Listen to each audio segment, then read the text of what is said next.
your name, Vayechi. Vayechi Yaakov Eretz Mitzrayim, Shva Esrei Shana. Again, this is Rabbeinu Bachya. The numerical value of Vayechi is what? It's 34. So Yaakov spent first 17 years of Yosef's life. He was sold into slavery. He was 17. And then he spent 17 years in Egypt. So that's 34 years. So in terms of Yaakov's life, what was considered his living of his life? The years he spent with Yosef. Therefore, Vayechi Yaakov Eretz Mitzrayim Shva Esrei Shana. Vayechi. The Vayechi, 34, it's the original 17 plus the 17 he was in Mitzrayim. Same thing, Vayu Chai Yisoro. He says the same thing over there. Vayu Chai Yisoro. How old was Sarah Imenu when she passed away? Yitzchak was 37 years old. So Vayu Chai Yisoro. In terms of the value of Sarah's life, it was the year she had Yitzchak. From the time Yitzchak was born until she passed away, which was 37 years. That was the essence of her life. So the essence of Yaakov's life was the 34 years that he spent with Joseph.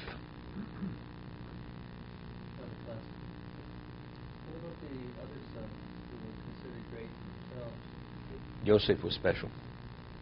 Surpassed them all. Yisrael loved Yosef Mikol Bonov, right? He loved him more than all his children. Vayechi Yaakov Eretz Mitzrayim Shva Esrei Shana Vayi Yimei Yaakov Shnei Chayov.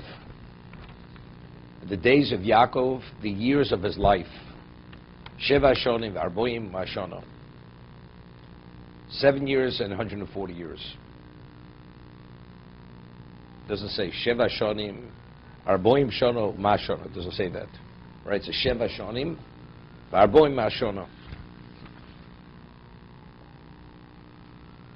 So that's this Rashi over here. Vayechi Yaakov, Loma parshas Ustuma,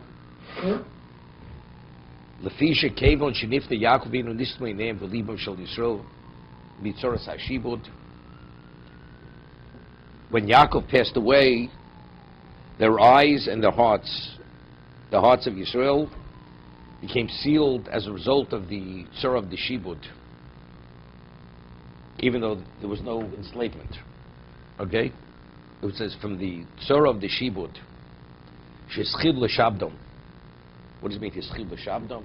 They began enslaving them.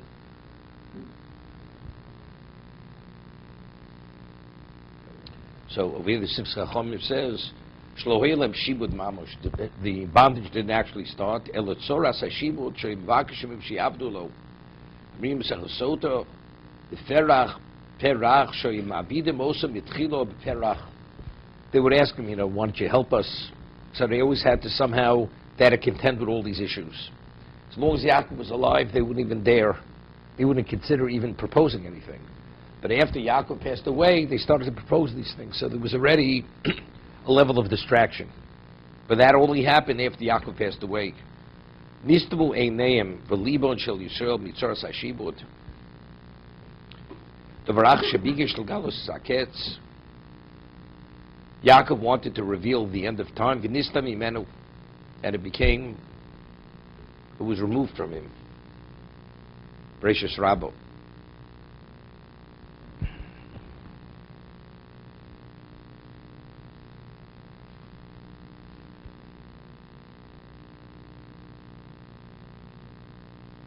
So the question is, I always ask this question, what's the value of revealing when Mashiach will come? When the end of time will come? What's its value? Let's say today we know Mashiach will be here. Let's say then he'll be here in 2,300 years. What's the value of that? Right? Let's say that was, evidently, he's still not here. So if Yaakov would have revealed it, he would have revealed exactly when he would have come. But it was Nistam Imenu. Hashem didn't allow him to reveal it. It was concealed from him.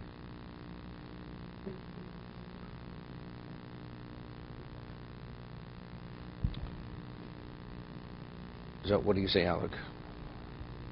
You had over a week to think about it.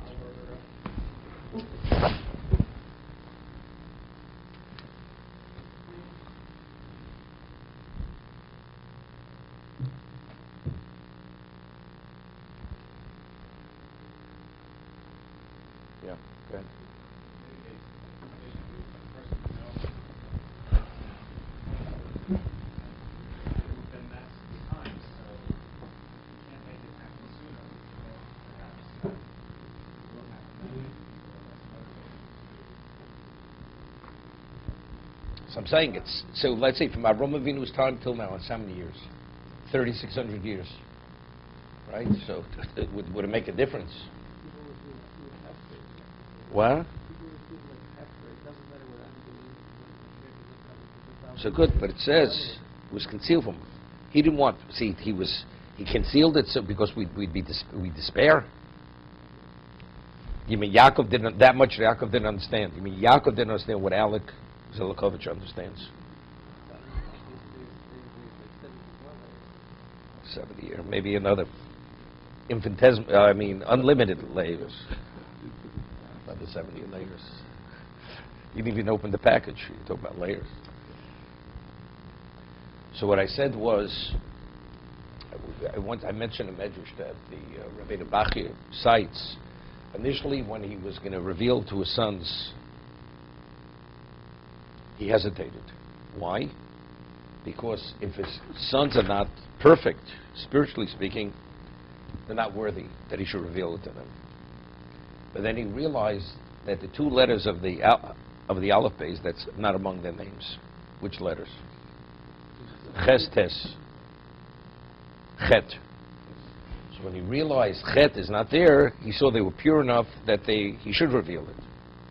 Then he hesitated. He says, no, but the two other letters that are not among the letters of his children's names. Kuf Tzadi. Ketz. The end. So that was a confirmation he should not reveal it. Not that it was concealed, but it was his own decision. So what difference does it make? If there's Chet, they're not worthy. So what I said was that if a person is perfect enough, so your perception, your understanding is almost absolute.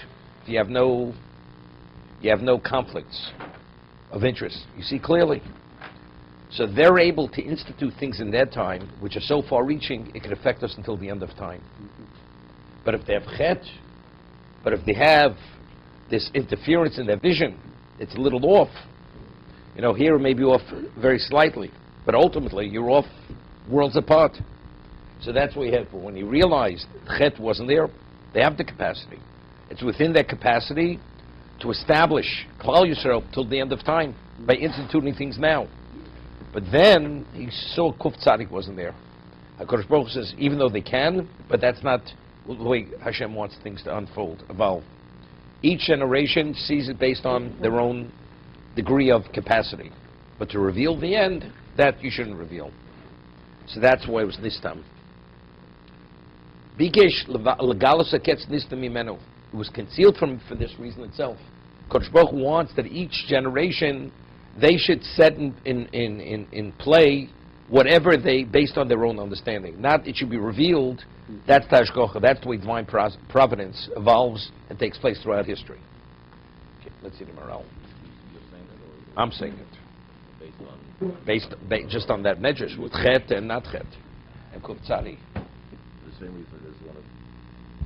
If there's Chet, they're not qualified. Right, so you saw there was no Chet. But still, there's no Ket, so that's Tashkochis. That's not the way it works.